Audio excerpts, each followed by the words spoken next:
How's it going, guys? I'm Aaron from PhoneDog.com, and happy 4th of July to those of you that are based in the United States. Now, you can see behind me, I decided to work from home today instead of going into the office, but the videos, they just don't stop. Today, we're talking about Week 17 in PhoneDog's official smartphone rankings. Week 17 voting is done. Got the results right here in my hand. I don't have my legal pad today, though. I have an envelope.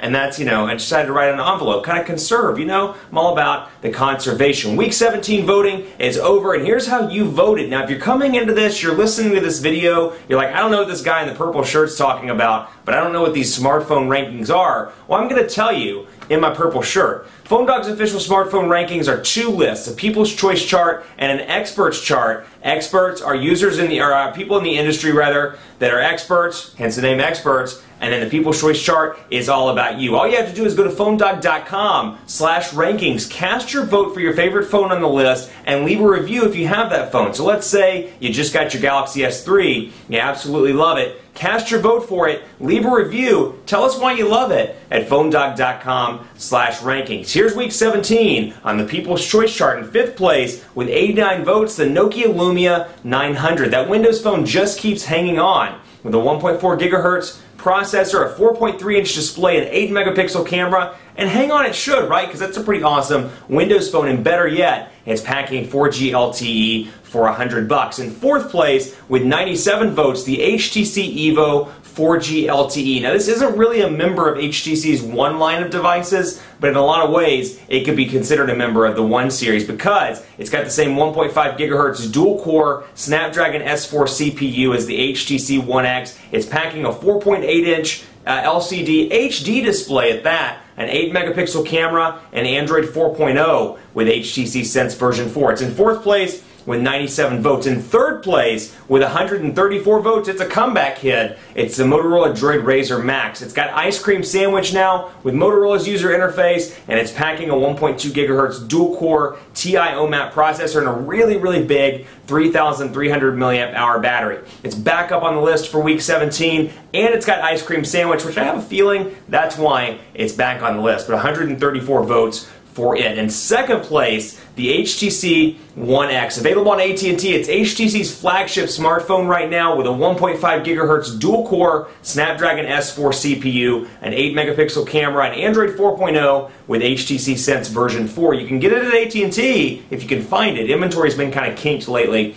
but supposedly they've worked that out for $199. 214 votes puts the HTC One X in 2nd place. And in 1st place, the Samsung Galaxy S3 global version. Now, this is the global variant, so it's a little bit different than the US variant. It's got a 1.4 gigahertz quad-core processor, Exynos processor at that, a 4.8-inch HD display, an 8-megapixel camera, Android 4.0, a 2,100 milliamp hour battery, and it's available in two colors, Pebble White and then Marble White and Pebble Blue. I always get those mixed up. Pebble White and Marble. I did it again. Did you see that? Marble White, Pebble Blue. 1st place, 308 votes on the People's Choice chart, the Samsung Galaxy S3 Global. Now over to the Experts chart, and this is how the Experts voted. Like I said before, the Experts, people in the industry, reviewers, myself, I'm on the Experts panel, Sydney's on the Expert panel, Taylor's on the Experts panel, and then we have some great people from some other sites like Into Mobile, BW1.com, Board at Work, and more, so be sure to check those out. In 5th place, the HTC One S. Small version of the HTC One series,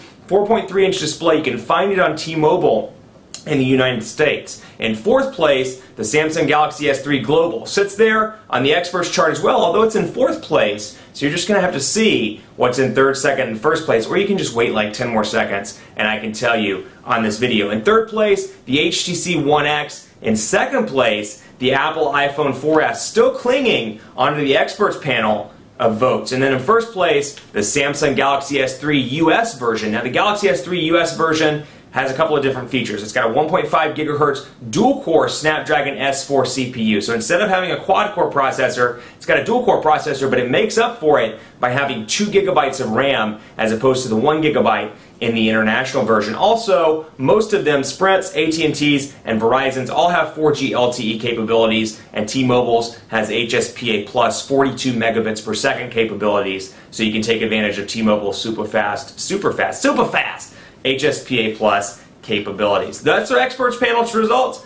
Experts panel done, People's done. Week 17 comes to a close with some pretty interesting results. Be sure to cast your vote, PhoneDog.com/rankings. Leave your vote. Tell us which phone you love. Leave a review too. Tell us why you love it, why you hate it. Maybe you've got that Razr Max, you got a love-hate relationship with it. It's got a killer battery, but you think the software, or maybe you think the design, it's just stinky. Go over to PhoneDog.com/rankings. Cast your vote because you love your phone. You got to love your phone, right? You can't hate it. But then you can go and say, I hate the design of this phone, but it kicks some tush in the battery department. Head over to PhoneDog.com/rankings. Tell us all of that. And in the meantime, be sure to cast your vote and check out the rankings at PhoneDog.com/rankings. I'll be back next week with Week 18 results, so stay tuned on PhoneDog.com.